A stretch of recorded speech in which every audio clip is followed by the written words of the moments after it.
బెంగాల్లో ఒక ఊరుంది. అక్కడ శ్మశానంలో మనుషులు నివసిస్తారు.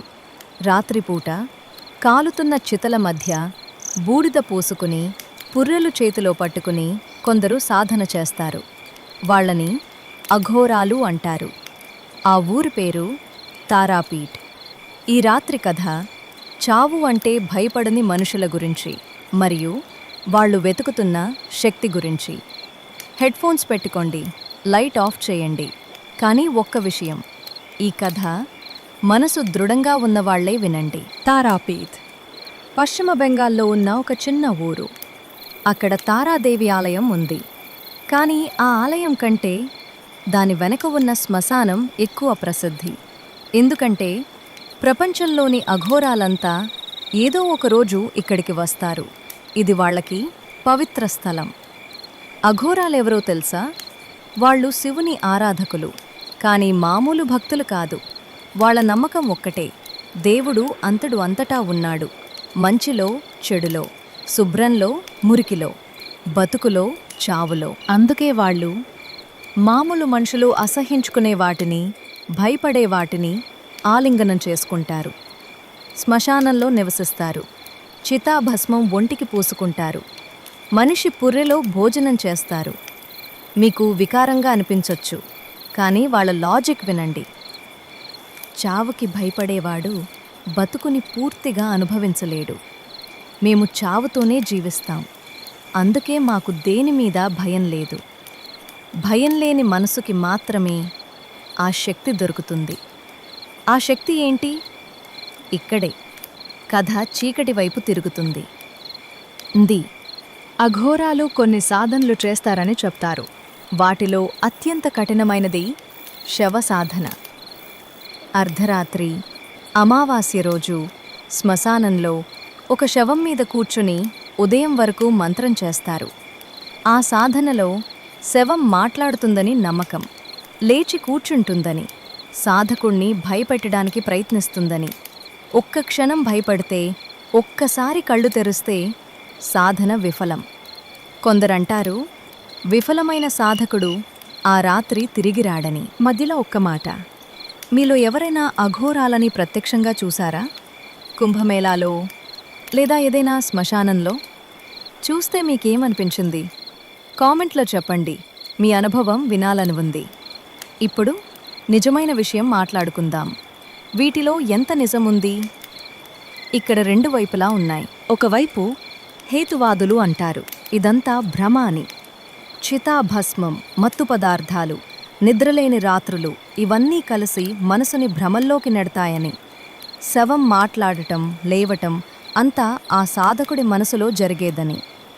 సైన్స్లో దీనికి పేరు కూడా ఉంది, హలూసినేషన్. వినడానికి సరిగ్గానే ఉంది, కానీ రెండో వైపు ఒక ప్రశ్న ఉంది. అఘోరాలలో కొందరికి నిజంగానే కొన్ని శక్తులు ఉన్నట్టు కనపడుతుంది. కొందరు మీ పేరు చెప్పకుండానే మీ గతం చెప్తారు, మీ భవిష్యత్తు గురించి హెచ్చరిస్తారు. చాలామంది ప్రముఖులు, పెద్ద పెద్ద వ్యక్తులు వాళ్ళ ఆశీర్వాదం కోసం రహస్యంగా తారాపీఠ్ వెళ్తారు. అంతా మోసమే అయితే 100 సంవత్సరాలుగా ఇంతమంది ఎందుకు నమ్ముతున్నారు?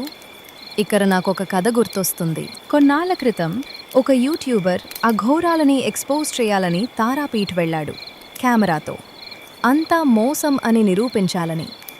ఒక ముసలి అఘోరా దగ్గరికి వెళ్ళాడు. వేళాకోళంగా మాట్లాడాడు.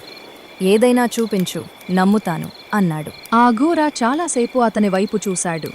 తరువాత నవ్వాడు. మెల్లగా అన్నాడు, నువ్వు నిరూపించడానికి రాలేదు బాబూ, పారిపోవటానికి వచ్చావు. నీ నాన్న చనిపోయినప్పుడు నువ్వు దగ్గర లేవు. ఆ అపరాధం నిన్ను తినేస్తోంది. అందుకే చావు లేదని నిరూపించుకోవాలని చూస్తున్నావు. ఆ యూట్యూబర్ కెమెరా ఆపేశాడు. ఆ వీడియో ఎప్పుడూ అప్లోడ్ చేయలేదు. ఎందుకంటే ఆ అఘోరా చెప్పింది అక్షరాలా నిజం. ఎవరూ ఆ ముసలాయనకి అతని గురించి చెప్పలేదు. అతను ఆ ఊరికి కొత్త. అతని పేరు కూడా ఎవరికీ తెలియదు. ఇది ఎలా సాధ్యం? భ్రమ? అదృష్టమా? లేక మనకి అర్థం కాని ఏదైనా శక్తా?